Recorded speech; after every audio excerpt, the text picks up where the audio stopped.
Bueno, vamos a hablar sobre flujo eléctrico y ley de Gauss. Para entender esto, vamos a entender primero lo que es el concepto de un vector área de una superficie. Yo aquí tengo un paralelepípedo, ¿no? Es esta figura, aquí tengo pues, 6 caras. Las 6 caras forman una superficie cerrada, ¿no? Porque encierran un volumen.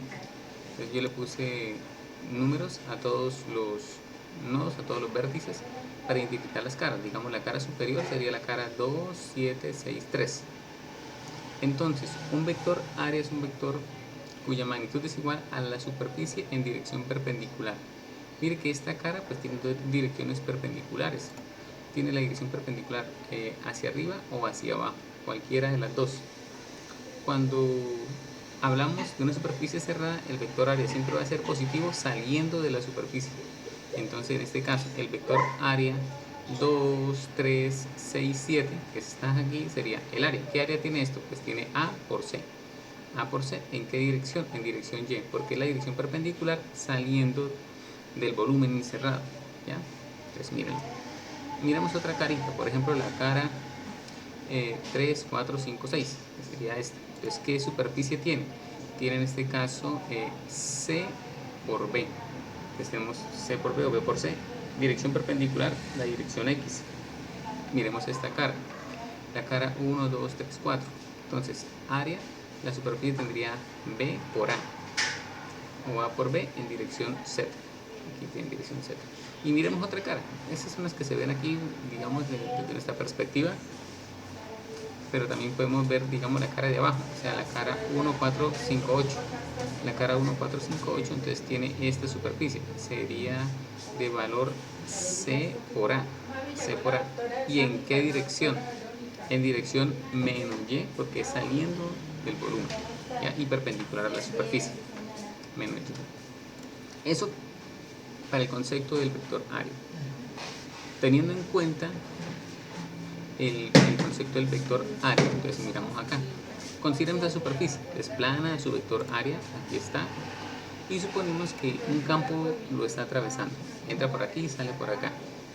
Ese flujo de campo sobre el área se va a considerar positivo, porque tiene el mismo sentido que el vector área. Mire que son vectores paralelos. Entonces, para entender el concepto de flujo, a esta área le entran 3, digamos que 3 líneas de campo, 3 unidades de campo. Entonces el flujo sería 3 por A, donde A es el área de esto. ¿Listo? Ahora, el flujo es positivo porque el vector área y el campo son paralelos. Sería negativo si el vector área fuera hacia el otro lado, ¿no? En ese caso, el flujo sería negativo. Muy bien.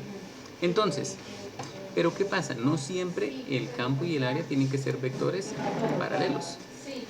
Es posible que el vector área, que aquí lo simbolizo con la letra, con la flechita negrita, vamos a ponerlo aquí, separémoslo por este es el vector área,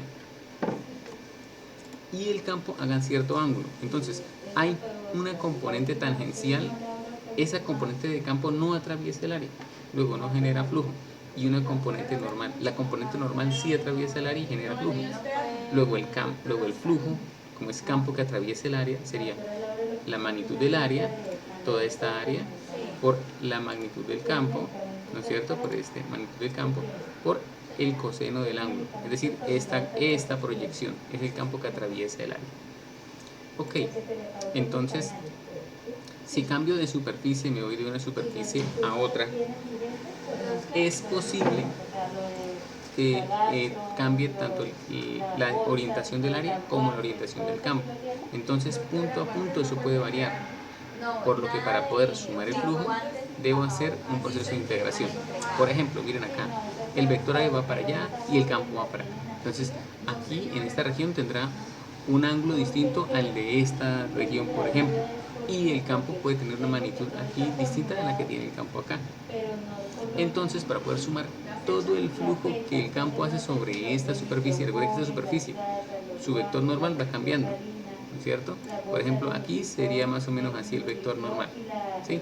Pero si nos pasamos a otro lado, por ejemplo, si nos paramos aquí, vamos a pararnos aquí, el vector área o el vector normal tendría esta dirección, ¿no es cierto? Siempre es perpendicular a la superficie. ¿Ya?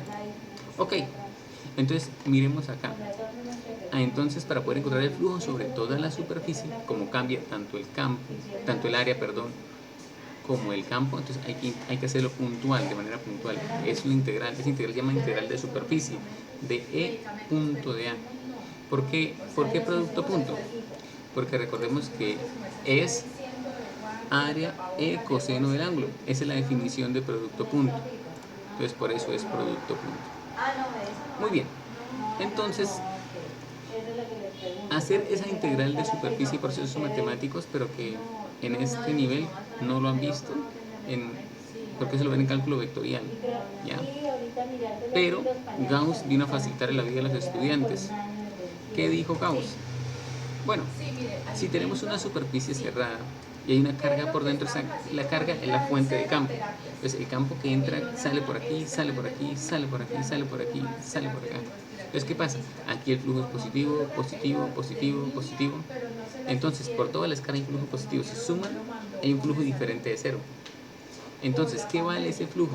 El flujo de ese campo sobre el área es la integral cerrada de la superficie de E producto punto de A.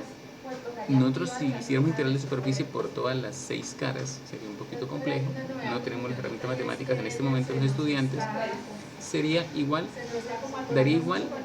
a la carga que hay por dentro sobre epsilon sub 0. Entonces es una simplificación, no hay que resolver esta integral de superficie como tal, no es necesario resolverla, porque el flujo le va a dar carga encerrada sobre epsilon sub 0. Así todo se simplifica todo, Entonces, supongamos que tengo una superficie cerrada, va a ser una sencilla, supongamos una esfera. Digamos, tengo una superficie aquí cerrada, esta esfera, y voy a tener, supongamos, una carga, vamos a dibujar aquí una carga, ya sea positiva o sea negativa. Vamos a escoger que la carga sea negativa, por ejemplo.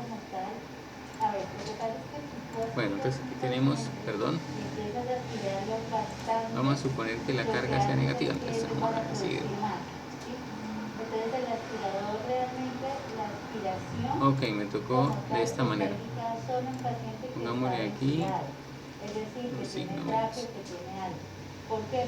Listo.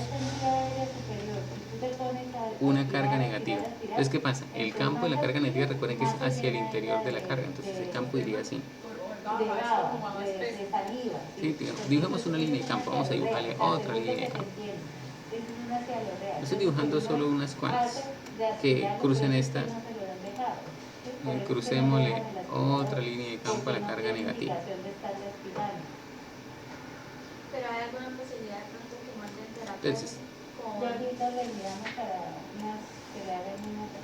si analizamos bien, entonces mire, el flujo, como el vector área, recuerde que es saliendo de la superficie, el vector área aquí tiene más o menos esta orientación, saliendo de la superficie. Entonces aquí el flujo sería negativo.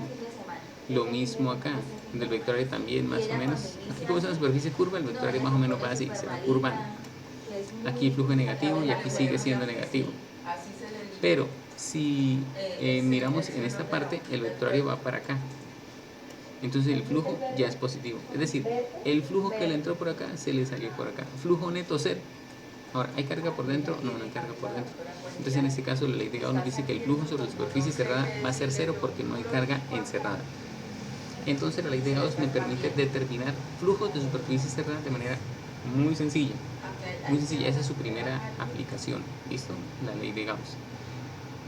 Otra propiedad que se puede aprovechar de esto es en la determinación de los campos eléctricos cuando hay simetría.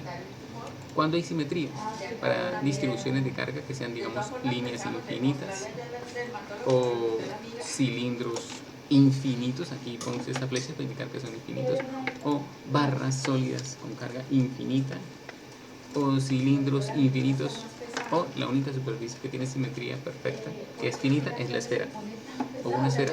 Sobre esta superficie, debido a su simetría, hay regiones de campo donde o bien el campo y el vector son perpendiculares, no atraviesa nada de campo, luego el flujo sería cero, y regiones donde el campo y el vector son paralelos, y además el campo es uniforme, es constante. Entonces se puede sacar la integral de A es A, Y a través de esta fórmula se puede despejar el valor del campo eléctrico. Y usted pues, ya habrá visto las fórmulas que se deducen a partir de la ley de Gauss para una línea infinita, para una esfera, para un cilindro, para una barra o para una barra hueca, ¿no? Eso, para eso la podemos aplicar. Espero que haya contestado su pregunta. Muchísimas gracias.